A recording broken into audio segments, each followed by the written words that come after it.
Hello everyone, welcome back to my channel the haunting delight. আজ আমি explain করব 2004 সালে রিলিজ হওয়া একটা Thai supernatural horror movie যার নাম শাটার। এই মুভি স্টোরিটা বেশ ইউনিক আর অন্যরকম বলতে পারেন। মুভিতে দেখানো হয়েছে কিছু মিস্টিরিয়াস ফটোগ্রাফ যেগুলো বেশ ক্রিপি।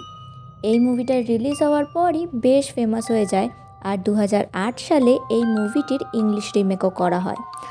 আবার এছাড়া 2010 সালে ক্লিক নামে হিন্দি রিমেকও করা হয় এই মুভিটার। তো আশা করছি আজকের ভিডিও স্টোরি সবার খুব ভালো লাগবে, তাই বেশি দেরি না করে শুরু করা যাক আজকের ভিডিও।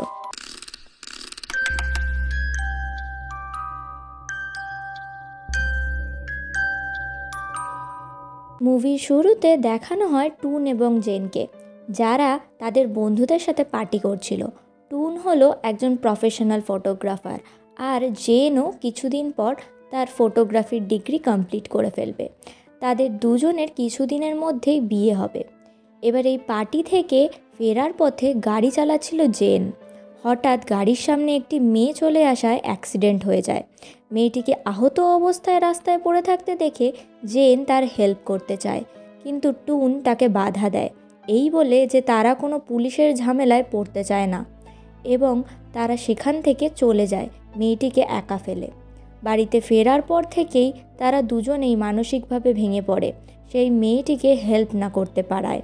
তারা কিছু পুলিশ স্টেশন আর কিছু হসপিটালেও খোঁজ নিয়ে দেখতে যায় যে যদি কোনো মেয়ের মিসিং ডায়েরি বা খোঁজ পাওয়া যায়, কিন্তু তারা কোথাওই কিছু পায় না। এইভাবে কেটে যায় বেশ কিছুদিন। টুনের পর একটি স্কুলের ফাংশনের ছবি তুলতে যায়। বাড়ি এসে এই ছবিগুলোকে ডেভেলপ করার পর টুন সেই পিকচারগুলোর মধ্যে দেখতে পায় একটি মেয়ের অবয়ব আর কিছু সাদা অদ্ভুত দাগ। টুন এসব দেখে খুব অবাক হয়ে যায় আর জেনকেও দেখায় ছবিগুলো। জেন সন্দেহ করে যে সেই দিন রাত্রে অ্যাক্সিডেন্ট হওয়া মেয়েটির আত্মাই এই ছবিতে দেখা যাচ্ছে। এবার টুন আর জেন দুজনেই বাড়িতে কোনো নেগেটিভ এনার্জির উপস্থিতি অনুভব করে। তাদের দুজনের সাথেই ঘটে কিছু প্যারানর্মাল ঘটনা, যেমন জেন ফটোগ্রাফ ডেভেলপ করার ঘরে একটি মেয়ের আত্মাকে দেখতে পায় যে ওয়াশ বেসিন থেকে বাইরে বেরোচ্ছিল। এবার এই অ্যাক্সিডেন্টের পর থেকেই টুনের ঘাড়ে অদ্ভুতভাবে পেন হচ্ছিল। এই পেন কিছুতেই না কমায় টুন ডক্টরের কাছে যায় চেক আপ করতে, আর ডক্টরের কাছে তার ওয়েট চেক করলে শকিংলি টুনের যা ওয়েট হওয়ার কথা তার ডাবল দেখাচ্ছিল। এটা দেখে কেবলমাত্র টুনই নয়, টুনের ডক্টরও খুব অবাক হয়ে যায়। এরপর টুন ডক্টরের থেকে ওষুধ নিয়ে বাড়ি ফিরে আসে। বাড়ি আসার পর টুনের এক বন্ধু তার বাড়িতে এসে জানায় যে তাদের সব বন্ধুদের সাথেই কিছু প্যারানর্মাল ঘটনা ঘটছে। তারা সবাই নাকি একটি মেয়েকে দেখতে পাচ্ছিল। এই কথা জেন শুনতে পেয়ে সে ডিসাইড করে এবার থেকে এই ঘটনার তদন্ত সে নিজেই করবে। জেন এই ফটোগুলোকে ভালোভাবে লক্ষ্য করে ছবিগুলোর মধ্যে একটি প্যাটার্ন খুঁজে পায় আর টুন যে কলেজে পড়তো সেই কলেজে যাওয়ার সিদ্ধান্ত নেয়। কলেজে গিয়ে পোলারয়েড ক্যামেরা দিয়ে বিভিন্ন ছবি তুললে কিছু ছবিতে সে সেই মেয়েটির আত্মাকে আবারও দেখতে পায়। এই দৃশ্য দেখে জেন খুব ভয় পেয়ে পালাতে যায়, আর তখনই সেই ঘরের দেওয়ালে লাগানো একটি ফটো নিচে পড়ে যায়। এই ফটোতে থাকা মেয়েটি কে সেটা জানার জন্য জেন কলেজের ফটো অ্যালবাম চেক করে। সেখানে জেন এই মেয়েটির সাথে টুনেরও একটি ফটো দেখতে পায়। জেন এই ছবিটি নিয়ে বাড়ি চলে আসে আর টুনকে জিজ্ঞাসা করায় টুন জানায় যে এই মেয়েটির নাম ন্যাট্রে। কলেজের টাইমে ন্যাট্রে আর টুন রিলেশনশিপে ছিল, কিন্তু টুন তাদের বন্ধুদেরকে এই রিলেশনশিপের ব্যাপারে কিছুই বলে না। এই বন্ধুরা তারাই যাদেরকে মুভির শুরু সিনে দেখানো হয়েছিল। ন্যাট্রে টুনকে অনেক ভালোবাসতো, আর যখন টুন এই রিলেশনশিপ আর কন্টিনিউ করতে চায় না তখনই ন্যাট্রে নিজেকে শেষ করে দেওয়ার ভয় দেখাতো টুনকে। টুন শেষমেশ বাধ্য হয়ে তার বন্ধুদের এই সমস্ত ব্যাপার জানায়। তখন টুনকে তার বন্ধুরা জানায় এই ব্যাপারে চিন্তা না করতে, তারা নাকি এই ব্যাপারে শেষ দেখে নেবে। আর এরপর থেকেই টুনের নাকি আর কখনোই ন্যাট্রের সাথে দেখা হয়নি। সে জানে না ন্যাট্রে এখন কোথায় আছে। এবার জেন আর টুন তাদের এক বন্ধুর বাড়িতে গিয়ে দেখতে পায় যে টুনের এই বন্ধু ছাদ থেকে ঝাঁপ মারছে। তাদের চোখের সামনে এইসব ঘটে যায়, কিন্তু তারা কিছুই করতে পারে না। এখানে তারা আরও জানতে পারে যে টুনের বাকি বন্ধুরাও নাকি এইভাবেই ছাদ থেকে ঝাঁপ মেরে সবাই মারা গেছে এক এক করে। টুন এসব শুনে অনেক ভয় পেয়ে যায়, আর তারা দুজন ঠিক করে তারা ন্যাট্রের বাড়ি যাবে খোঁজ নিতে।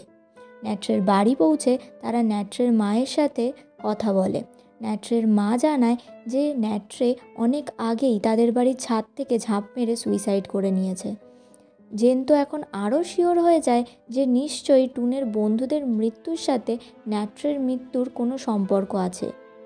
ন্যাট্রের মা তাদের ন্যাট্রের ঘরে নিয়ে যাওয়ায় সেই ঘরের দৃশ্য দেখে তারা দুজন আরোই অবাক হয়ে যায়, কারণ ঘরের বেডে ন্যাট্রের কঙ্কাল শোয়ানো ছিল। তার মা জানায় যে সে চায় না তার মেয়ে তার থেকে দূরে যাক।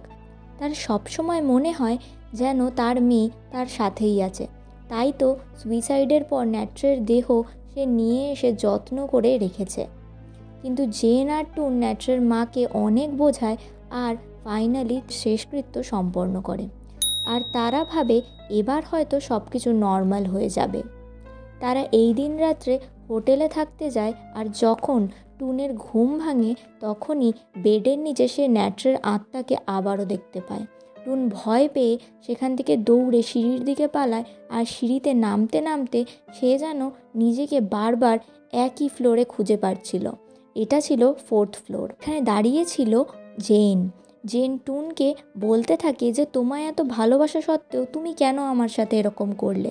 এই বলতে বলতে জেনের মুখ পরিণত হয় ন্যাট্রের মুখে। এটা দেখে টুন আরও ভয় পেয়ে যায়, আর সেই ফ্লোরের জানলা দিয়ে পালানোর চেষ্টা করে। সেখানে আবার ন্যাট্রের আত্মা চলে আসে, আর টুন ভয় পেয়ে সেখান থেকে নিচে পড়ে যায়। পরের দিন টুনের চোখ খোলে হসপিটালের বেডে। টুন একটু সুস্থ হলে সেখান থেকে জেন তাকে নিয়ে বাড়ি ফিরে আসে। পরের দিন জেন তার বাড়ির কিছু পিকচার্স ডেভেলপ করলে সেই পিকচার্সে ন্যাট্রের আত্মাকে আবারও দেখতে পায়, আর বুঝতে পারে যে ন্যাট্রের আত্মা তাদের অ্যাপার্টমেন্টের মধ্যেই ঘোরাফেরা করছে। এবং সে আরও নোটিস করে যে এই পিকচারগুলোর মধ্যে সেই আত্মা একটি বুকশেলফের দিকে এগিয়ে যাচ্ছে। আর যখন জেন এই বুকশেলফটা চেক করতে যায় তখন সে সেখানে কিছু নেগেটিভ ফটোগ্রাফস পায়। এই ফটোগুলোকে ডেভেলপ করার সাথে সাথেই জেনের পায়ের তলার মাটি সরে যায়, কারণ এবার খোলে এই গল্পের আসল সত্য। আসলে টুন যখন ন্যাট্রের সাথে সম্পর্ক রাখতে চায় না, আর ন্যাট্রে টুনকে সুইসাইড করে নেওয়ার ভয় দেখাতো, তখন টুনের বন্ধুরা টুনের হয়ে বদলা নেওয়ার জন্য কলেজের সেই রুমে যেখানে জেন ন্যাট্রের আত্মাকে দেখতে পেয়েছিল সেই রুমে ন্যাট্রেকে সেক্সুয়ালি অ্যাবিউজ করে। আর এই সময় সেই ঘরে টুনও উপস্থিত ছিল। সে ন্যাট্রেকে সাহায্য করা তো দূর, উল্টে তার ফটোস তুলে নিয়ে চলে আসে, যেই ছবিগুলোর নেগেটিভ এখন জেন পেয়েছিল।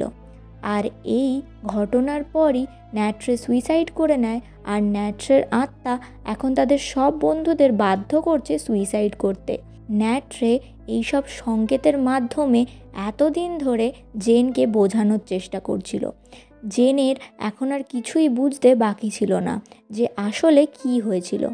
জেন গিয়ে টুনকে এসব বললে টুন নিজে স্বীকার করে তার ভুল, আর সে এটাও জানায় যে এই ঘটনার জন্য সে নিজেকে কোনোদিন ক্ষমা করতে পারবে না।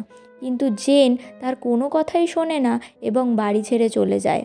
টুন এতই ভয় পেয়ে গেছিল যে সে বারবার পোলারয়েড ক্যামেরা দিয়ে ছবি তুলছিল বিভিন্ন ঘরের অংশের, এবং সে দেখার চেষ্টা করছিল যে ন্যাট্রের আত্মা তার ঘরের এক্স্যাক্টলি কোথায় আছে।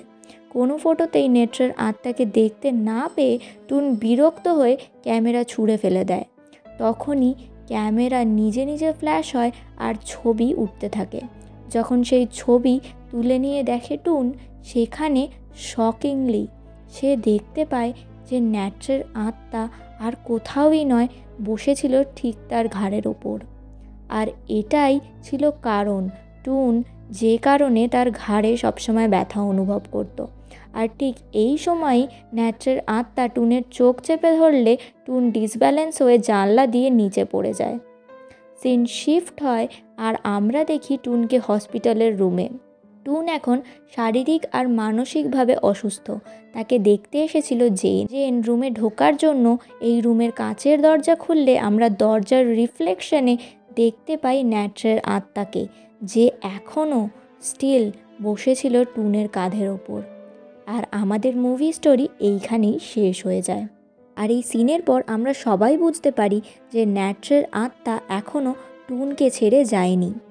একবার যখন টুনের কাঁধে ব্যথা হয়েছিল আর ডক্টর দেখাতে গেছিল টুন, তখন ওয়েট চেক করলে যখন টুনের ডাবল ওয়েট আসে, এটার কারণও ছিল কিন্তু ন্যাট্রের আত্মা টুনের কাঁধে বসে থাকার কারণে টুনের ওয়েট ডাবল দেখাচ্ছিল। আর সেদিন রাস্তায় অ্যাক্সিডেন্ট হওয়া মেয়েটি আর কেউই নয়, ন্যাট্রের আত্মাই ছিল। এই কারণেই টুন ন্যাট্রেকে চিনতে পেরে জেনকে আটকে ছিল আর সেখান থেকে পালিয়ে গিয়েছিল। আর এই কারণেই ঘটনার পর হসপিটালে বা পুলিশ স্টেশনে মেয়েটির কোনো খোঁজ পাওয়া যায়নি। তো এই ছিল আজকের শাটার মুভি স্টোরি। ভালো লাগলে অবশ্যই লাইক, কমেন্ট, শেয়ার করবেন। আর চ্যানেলে নতুন হলে সাবস্ক্রাইব করতে ভুলবেন না।